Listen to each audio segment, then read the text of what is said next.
자연은 방치하는 게 보호가 아니고 인간이 관리하는 게 보호다라는 생각을 하거든요. 자연에서 인간이 손을 떼는 게 자연 보호 아닙니까? 그 말이 맞아. 맞는데 인간 영역 안에서는 인간이 관리해온 부분이 너무너무 많은 거야. 이미 수천 년에 걸쳐서 우리가 그걸 계속 관리를 해왔어. 그래서 그 관리된 자연이 우리가 알고 있는 자연인 거야. 실제로는 아마존 같은 자연이 아니고.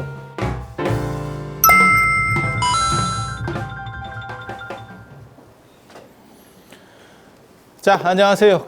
부처님의 생애와 관련해서 37쪽 이 책 붓다술래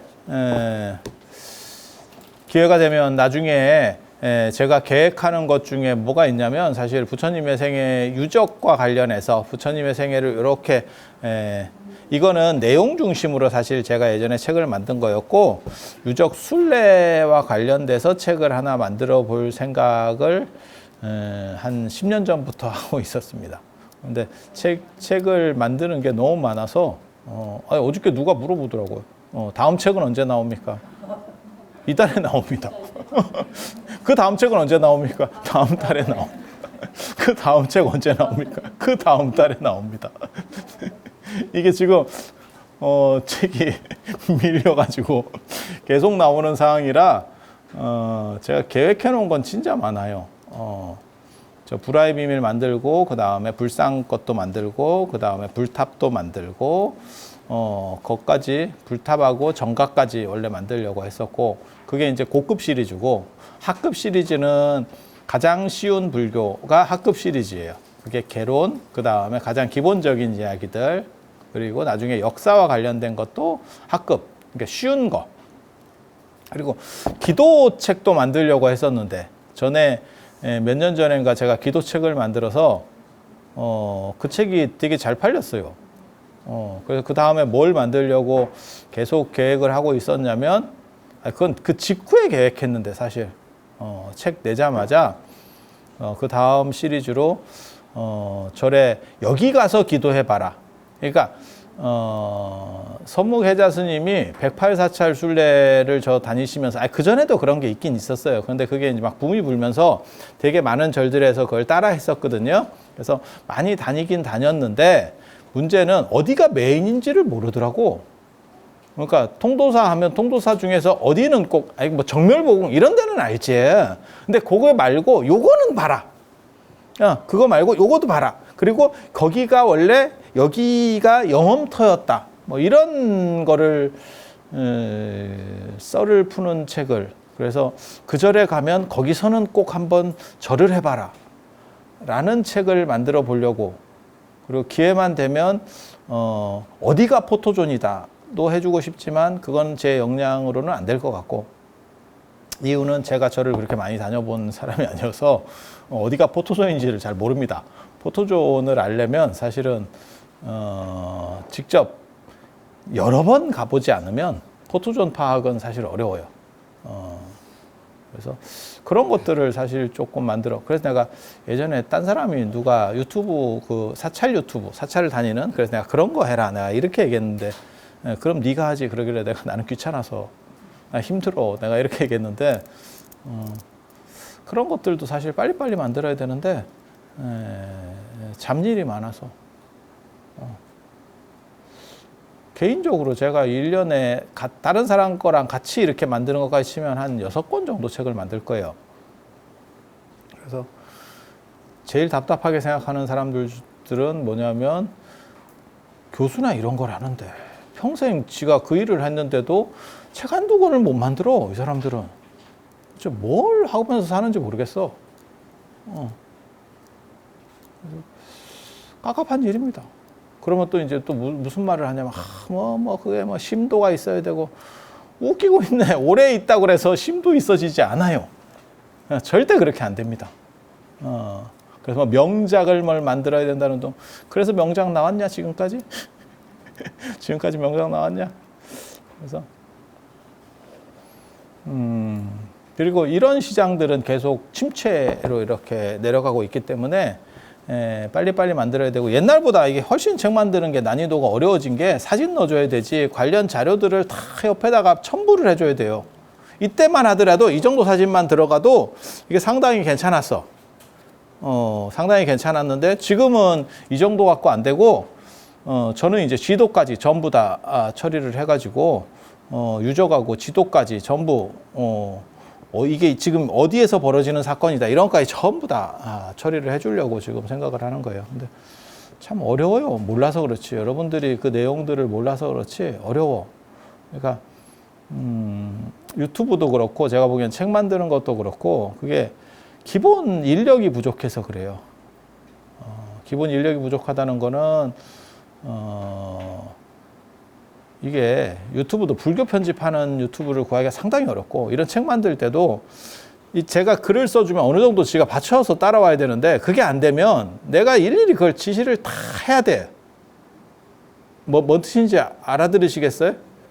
그러니까 어떤 느낌이냐면 마치 외국인 근로자를 데리고 일하는 느낌.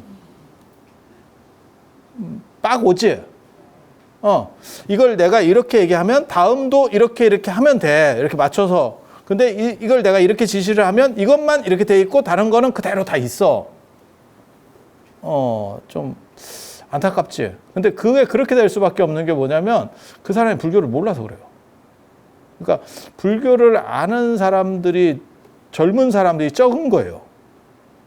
그러니까 유튜브도 내가 불교적인 거를 좀 이렇게 좀 돈을 들여서 해보고 싶어도 제일 힘든 게 뭐냐면 저번에 저 선덕사에서도 그 얘기 하던데 촬영하는 게 힘든 게 아니고 돈 들이는 게 힘든 게 아니고 뭐 자막이라도 하나 넣으라고 하니까 계속 틀리게 오자를 내는 거예요.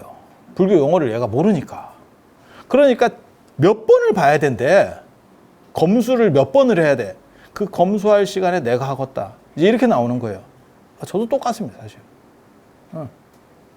엉뚱한 문제들이 계속 벌어지는 거지. 그래서 사람을 키우지 않으면 야 이게 혼자서 다 할 수 있는 일이 아니거든요. 요즘은 집단으로 뭘 해야 되는데 저게 지금 보통 일이 아니겠다라는 생각을 해요. 그러니까 용어를 모르는 거야. 얘네들은 용어를 모르니까 그냥 들리는 대로 하는 거고 사람 발음이 그렇게 뚜렷하지 않잖아요. 그러다 보면 뭐 오자가 나고 이제 별 일들이 다 벌어지는 거죠. 그래서 그런 일들이 있어요. 그냥 잔소리였고 37쪽을 보면 부처님이 인류의 새벽으로 다가오다. 뭐 이렇게 그래서 부처님은 유가백상이라고 하는 6개의 어금니를 가진 흰 코끼리 태몽을 꾸고 인도는 3가지가 토템으로서 대단하니까 그거는 이제 코끼리, 사자, 그 다음에 킹코브라, 킹코브라 토템이 대단하고 그 외에 이제 짜투리 토템으로 호랑이, 호랑이도 있었고 코뿔소도 있었고. 그런데 코뿔소나 호랑이는 외연이 넓지 못해서 크게 뭘 제대로 못했던 것 같고 정착이 잘 안 됐고. 그러니까 그거는 이제 부분 토템만 있었던 거고. 호랑이는 사는 데가 정해져 있어요. 벵갈 호랑이 아주 유명합니다. 벵갈 호랑이 아주 유명합니다. 그리고 코뿔소는 얘가 생각보다 빨리 나중에 멸종되는 것 같아요. 그래서 우리가 부처님 그 수타인파타나 이런 데 보면 무소의 뿔처럼 혼자서 가라 이렇게 하면서 코뿔소 얘기가 나오는데 그거 거기서 무소가 코뿔소거든요. 코뿔소. 전에 다른 분이 자꾸 물소라고 그래가지고 물소 아니다. 코뿔소가 뿔이 하나고 그게 앞으로 전진하는 이런 속성이 있기 때문에 수행자는 그런 식으로 해야 된다라는 얘기를 하는 거지 뿔이 양쪽에 있는 그 소를 얘기하는 게 아니다. 이렇게 했더니 아니 그 인도에서 오래 산 사람이에요. 그 선생인데 뭐 박사 받고 다 학교에서 가르치는 사람인데 그래서 그랬더니 아니라는 거예요. 인도에는 코뿔소가 없다. 뭔 헛소리를 하느냐. 근데 나는 무소를 코뿔소인지 모른다는 것도 좀 희한했는데 왜냐하면 우리 예전에 그 쌍용차에 무소가 있었고 지금은 이제 했는데 그때 그게 쌍용차에 어떻게 보면 전성기였었어요. 무소가 나왔을 때. 그리고 그게 저희 어렸을 때였고 그 다음에 그게 이제 코뿔소 그 엠블렘이 맨 앞에 이렇게 차 앞에 엠블렘이 코뿔소로 이렇게 돼 그게 무소예요. 그래서 쌍용차가 무쏘였었고 코뿔소였었다는 거야. 그래서 내가 그렇다고 얘기하니까 이제 지도 할 말이 없지. 지도 무쏘를 아니까 그 차를 아니까. 그러더니 저거 하는 거야. 그래서 내가 네 10루피짜리 한번 봐봐라. 10루피짜리 뒤에 호랑이 나온다. 그리고 그래서 호랑이 토템도 있고 그 무쏘라고 코뿔소도 거기 이제 등장을 한다. 내가 이런 얘기를 해줬거든. 그랬더니 그럼 멸종된 것 같다 이러더라고. 근데 인도에서 코뿔소는 제가 보기에는 멸종된 것 같고 걔는 약간 좀 이렇게 생태가 강하긴 한데 그렇게 뭐라 할까 좀 적응하기가 쉬운 애는 아니지. 인간이 영역을 넓히면 죽을 것 같지. 그냥 생각해봐도. 코끼리도 죽을 것 같은데 코끼리는 사육되면서 산 거고 정확하게 말하면 인간 쪽으로 붙으면서 산 거고 코뿔소나 뭐 이런 애들은 죽을 것 같죠. 딱 죽을 것 같고 그 다음에 사자는 뭐 워낙 떼거리로 댕기니까 사람이 최근에 이르기 전까지는 저 잡기 쉽지 않았을 거예요. 우리도 일제강점기 되고 뭐 이래야 호랑이를 막 잡지. 그러니까 신식총 비슷한 게 나온 뒤에 호랑이를 막 잡지. 그 전까지 호랑이를 상대를 못 했거든. 그래서 제가 전에 그런 얘기 해드렸잖아요. 호랑이 관계된 속담만 우리나라에 130개 이상이 있다. 그러니까 호랑이한테 뒤지게 당했던 거예요. 진짜. 그래서 얼마나 호랑이가 문제성이 많았으면 그렇게 속담들이 많이 남았겠느냐 라는 이야기도 제가 해드렸었는데 호랑이 못 잡았습니다. 근데 호랑이는 한 마리씩 다니는데도 그렇게 쉽지가 않은데 차코군이라는 게 있어요. 조선 후기에 가면 차코군 들어보셨어요? 그러니까 조총이 들어오잖아. 임진왜란 때. 그때 이제 총으로 무장을 하거든요. 그래서 병자호란 끝나고 나서 이제 그 총부대가 만들어져요. 그런데 총부대가 만들어져도 그 다음부터는 전쟁이 없었지. 우리가 역사를 이제 알잖아요. 병자호란 뒤로는 뭐 크게 이렇다 할 게 없거든요. 그러니까 걔네들 총군대를 이제 차코군이라 해서 호랑이, 그러니까 좀 요즘으로 말하면 유해조수 처리반? 이렇게 되겠죠. 그래서 그걸 차코군이라 그래요. 호랑이 잡는 전문 사냥꾼 포수. 그리고 그 사람들의 사격률이 굉장히 좋았다는 거예요. 그렇겠지. 계속 호랑이만 잡고 있는데. 요즘도 있잖아. 멧돼지 뭐 이렇게 해가지고 그거 잡아서 주면 얼마씩 받고 뭐 이런 거 있잖아요. 저는 개인적으로 그런 걸 더 많이 잡아야 된다고 생각하는 사람이거든요. 그걸 안 잡으니까 그러니까 자연보호에 대해서 저는 생각이 완전히 다릅니다. 자연은 방치하는 게 보호가 아니고 인간이 관리하는 게 보호다라는 생각을 하거든요. 이유는 뭐냐면 자연에서 인간이 손을 떼는 게 자연보호 아닙니까? 그 말이 맞아. 맞는데 인간 영역 안에서는 인간이 관리해온 부분이 너무너무 많은 거야. 이미 수천 년에 걸쳐서 우리가 그걸 계속 관리를 해왔어. 그래서 그 관리된 자연이 우리가 알고 있는 자연인 거야. 실제로는 아마존 같은 자연이 아니고. 그래서 제가 그런 얘기 하잖아요. 지금 산불 나면 산불 끄기가 어렵게 된 이유가 뭐냐면 밑에 이만큼씩 부엽토가 쌓여 있어요. 산에 가보면. 왜냐면 이걸 처리를 아무도 안 하니까. 그런데 예전에는 왜 그런 식이 없었냐면 예전에는 그걸 갖다가 전부 집에서 아궁이에 뗐었지. 그래서 산이 저희 어렸을 때만 해도 가보면 흙이 그냥 다 소나무 밑에는 다 흙이었었어요. 이게 뭐 쌓여 있질 않아. 다 긁어갔거든. 그리고 그게 부피 대비 화력이 열량이 별로 안 많아. 그래서 확 타고 끝나거든. 그러니까 엄청나게 가지고 가야 집에서 계속 뗄 수 있었던 거예요. 그래서 그걸 그렇게 긁어내 놓으면 나무가 영양분이 없어서 문제가 되는 거 아닙니까? 라고 할지 모르지만 오히려 그런데 애들이 더 적응을 한 것 같더라고요. 그래서 이게 쌓여 있으면 이게 습기가 너무 많으면 그것도 안 좋습니다. 그래서 그게 산불의 원인도 되고 또 뭐가 있냐면 지금 우리나라 물들이 상당히 안 좋아졌어요. 그게 거기서 물이 고여서 썩은 물들, 낙엽 썩은 침출수가 나오는 거예요. 지금 계곡으로. 그래서 물이 지금 전체적으로 안 좋아졌어요. 산에 있는 물도. 그리고 나무도 간벌해 주지 않으면 아마존에 큰 나무 없습니다. 그러니까 우리가 광릉 수목원 뭐 이런 거 하듯이 이렇게 좀 나무들이 괜찮은 데 있는 데가 어디냐면 다 조선시대 때 금원으로 지정이 돼서 사람이 관리하고 나무를 못 빼게 한대요. 관리하면서 못 뺀 거예요. 그러니까는 간벌을 해줬다는 얘기예요. 그런 데가 나무들이 좋아. 제가 그걸 어떻게 하냐면 제가 있는 저 월정사 거기가 예전에 일제강점기 때 나무가 너무너무 좋아서 광릉 수목원하고는 비교도 안 돼요. 광릉 수목원 저건 게임도 안 됩니다. 광릉 수목원이 그렇게 발전한 이유는 광릉이 세조 무덤이었기 때문에 감벌하면서 거기를 일종의 조림한 거죠. 이렇게 관리를 한 거죠. 그리고 저 월정사에는 오대산에는 오대산 사고라는 게 들어서면서 주변에 80리를 금원으로 정했거든요. 그러고 스님들이 불을 떼야 되잖아. 그러니까 나무들을 작은 나무는 뱉고 큰 나무는 살려놓고 이런 식으로 해서 나무들이 엄청나게 좋은 거예요. 얼마나 좋았으면 일제강점기 때 거기다 철도를 뚫어가지고 나무를 실어 갔다니까. 지금도 철도를 건설한다는 건 돈이 굉장히 많이 드는데 일제강점기 때 철도를 넣는다는 건 돈이 무진장 드는 사업이었거든요. 요즘으로 말하면 KTX 정도의 예산이 들어가는 사업이에요. 그런데 그때만 하더라도 지금같이 뭐 철강이라든지 이런 게 발전을 덜 했기 때문에 상대적으로 덜 했으니까 그런 나무를 베가는 걸로도 그 철도 운송료를 그걸 건설하고 운송하는 비용을 뽑고 남은 거죠. 그 계산이 안 섰으면 철도를 넣겠어요. 그래서 감벌해줘야 되는 거예요. 그래서 우리가 알고 있는 자연이 방치되는 자연은 아닌 것 같아요. 그래서 아마존 같이 방치할 게 아니면 방치하는 것이 꼭 옳지는 않은 것 같다라는 생각을 합니다. 그리고 그거 언제 제가 그 생각을 굳혔냐면 DMZ 비무장지대. 비무장지대가 지금 한 50년 이상, 50년이 뭐야? 한 60년 정도 넘었잖아요, 지금.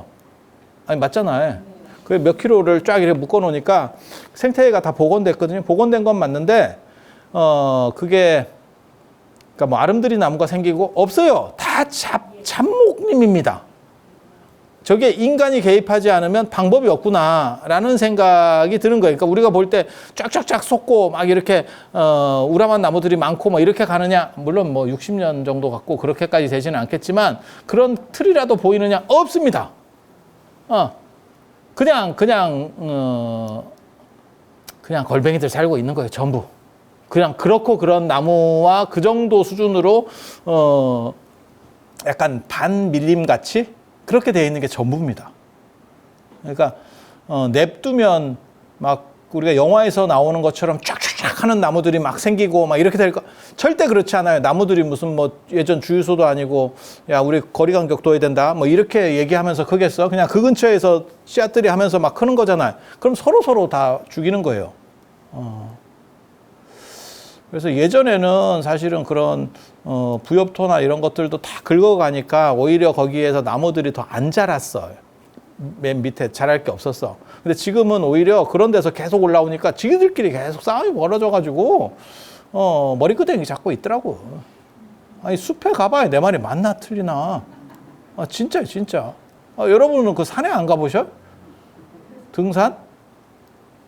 한국 사람들 쓸데없이 산에 무진장 가잖아. 진짜. 자연보호 한다 하면서 안 가는 게 자연보호야. 정확한 얘기로 하면, 야, 산에 길 안 내는 게, 산에 길 하나 내면 자연이 얼마나 파괴되는지 알아? 근데 희한하게도 우리나라는 산에 길 내는 거는 다 허가가 나는데 케이블카는 허가가 안 나. 케이블카는 자연 파괴래. 야, 케이블카가 훨씬 자연을 덜 손상시키는 거야. 케이블카는 몇 군데만 딱 점 찍고 짝짝짝 넘어가는 거잖아. 사람이 걸어갈 일이 없잖아.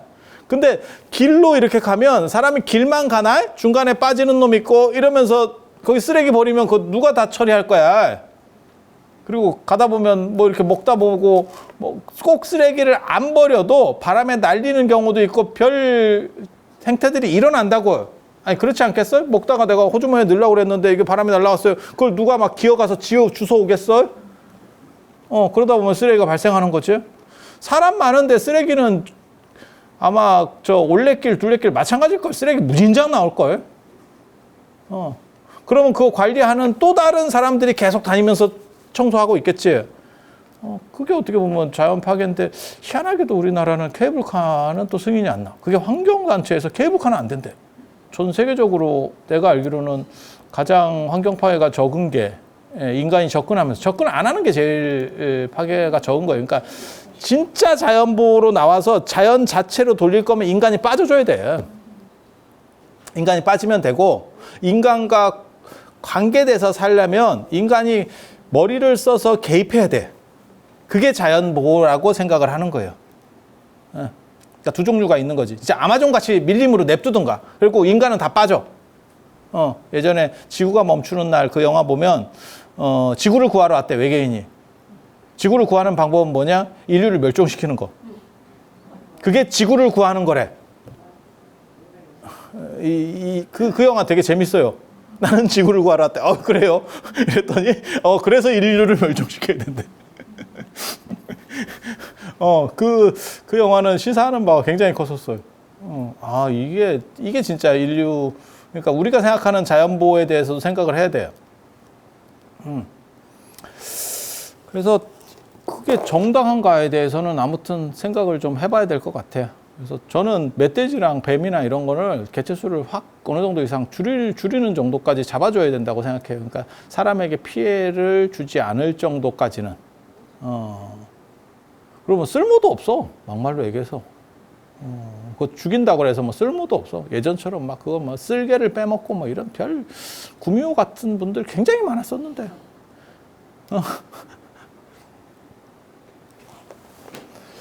지금은 그런 어른들이 다 사라졌잖아요. 그리고 그런 걸 저도 못 먹어요, 지금은. 제가 그 얘기 하잖아요. 닭이 저렇게 나오니까 그렇지 진짜 닭 잡아먹을 상황이 되면 잡을 수 있는 사람이 몇이나 되겠냐. 닭의 목을 비틀 사람이 닭 목 비트는 것처럼 쉽다라고 하는 속담이 있지만 그거 진짜 어렵다니까. 진짜 어렵다니까. 제가 전에 그 얘기 안 해드렸나? 그 닭 목 비트는 걸 어렸을 때 보고 내가 굉장한 충격을 받았거든요. 그 초등학교 들어가기 전이었는데 나는 그때도 되게 이런데 호기심이 많아가지고 돼지 잡고 뭐 이러면 가서 구경을 했어요. 그럼 아저씨들이 야 너 가 이러면 가는 척하면서 보고 계속 이런 걸 했거든. 그래 개 잡는 데도 가고 뭐 이렇게 그런 애들이 있어. 남자애들 중에서 욕 먹으면서도 이렇게 쳐다보고 뭔가 그냥 궁금한 거지. 쉽게 말해서 저 양반들이 뭐 하나 싶어가지고. 근데 잘 봐놨던 것 같아. 지금은 볼 수 없는. 난 망치로 염소 때려서 잡는 것도 보고 진짜 별거 다 봤었다. 예전에는 이런 걸로 정수리를 때려요. 소 잡을 때 아세요? 조선시대 때. 그래서 그게 그림에도 남아있잖아. 시황도나 보면 그때는 도끼로 여기를 때리잖아. 도끼 날 쪽으로 때리는 거 아닙니다. 뒤쪽으로 때리는 겁니다. 날 쪽으로 때리면 피가 이렇게 터져가지고 감당하기 쉽지 않지. 뒤쪽으로 충격으로. 뇌진탕이죠. 그래서 좀 끔찍하죠. 그래서 인도 같은 경우 사실 토템이 발전하는 경우도 있고 세다고만 해서 다 토템이 되는 건 아니에요. 사자는 그 호랑이 잡기도 그렇게 쉽지가 않았는데 단독으로 당기는 호랑이도 쉽지가 않았는데 총이 있은 뒤에 조총이 만들어지고 난 뒤에도 호랑이 잡기가 쉽지 않았는데 사자는 떼거리인데 그거 쉽지 않아. 쉽지 않아.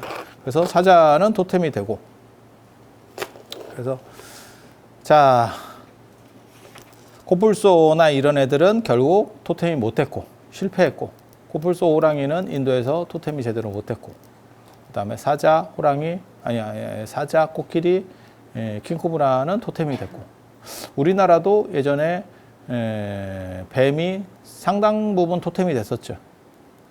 하지만 뭐 그렇게 위력적이지 않기 때문에 그래서 집에 지킴이라고 있었죠. 집에 능구렁이를 지킴이라 그랬어. 집을 지킨대.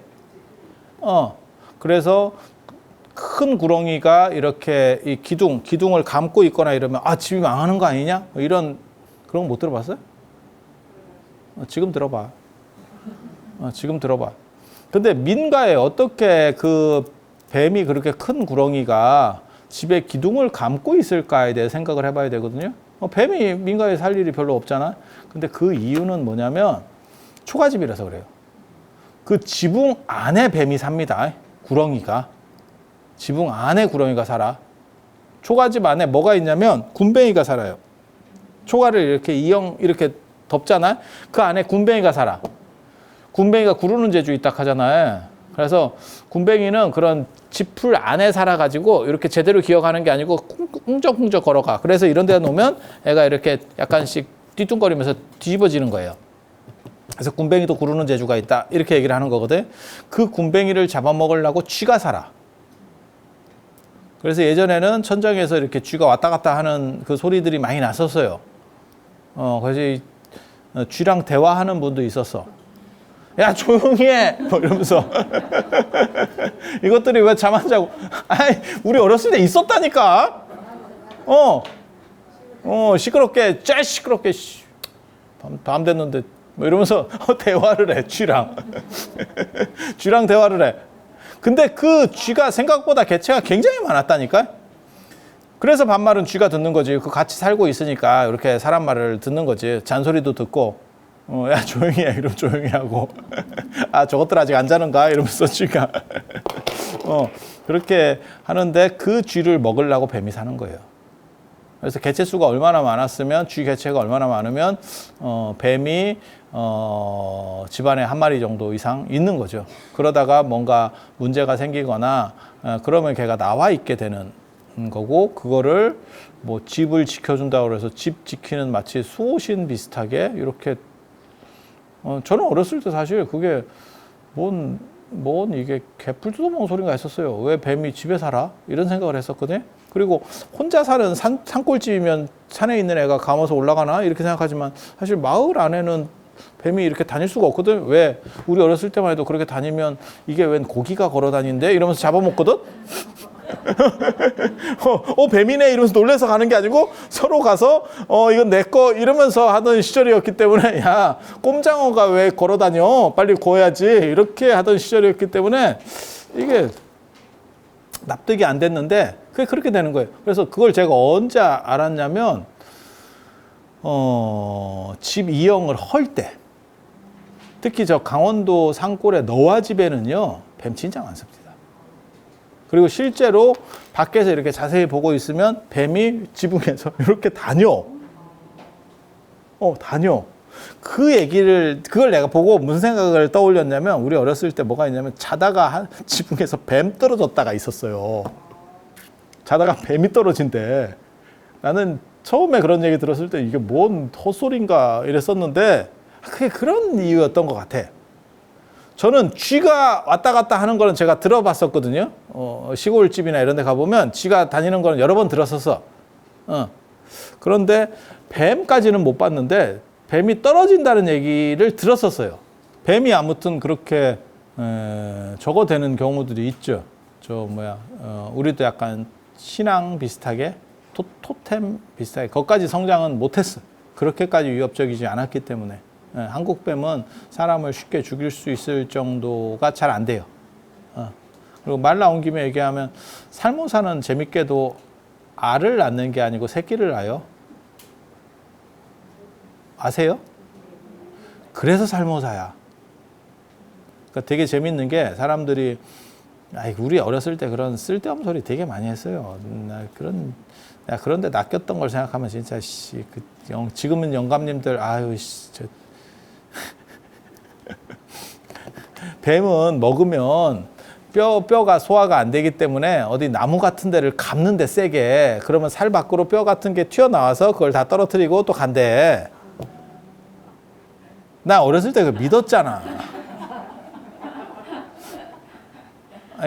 쉽게 말해서 뭐 쥐나 고양이를 뱀이 잡아먹어서, 큰 뱀이어서, 그러면 뼈는 소화가 안 되니까 그거를 나중에 뼈만 몸속에 소화가 안 되고 남는다는 거예요. 그러면 그걸 나무 같은 데를 세게 감으면 그게 살 밖으로 이렇게 삐져나온대. 그래서 그걸 떨어뜨리고 또 이제 비워가지고 또 간대. 나 진짜인 줄 알았네. 근데 그냥 뱃속에서 다 소화되는 거예요. 우리도 뭐 생선 같은 거 먹고 이러다가 뼈 들어가면 그 소화가 되지. 그 설마 금침처럼 영원히 남아있겠어? 금침은 소화 안 됩니다.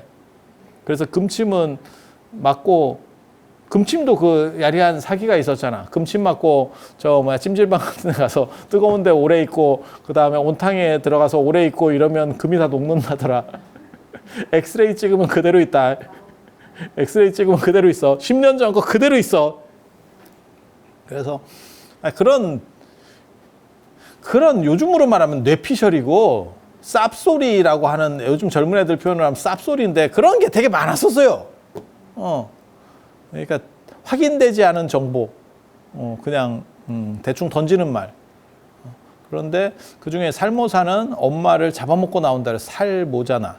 엄마를 죽인다 그래 살모.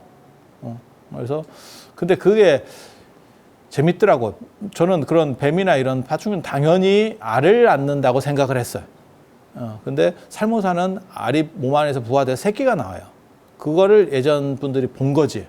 그래서 엄마를 잡아먹고 나왔다. 엄마 그렇게 새끼를 낳으면 대부분 다 마찬가지예요. 여러분도 낳으셔서 아시겠지만 사람이 기진맥진이 돼가지고 정상적이면 그렇겠지. 그걸 그렇게 낳는데 힘이 되겠어요. 그러니까 좀 퍼져 있겠지.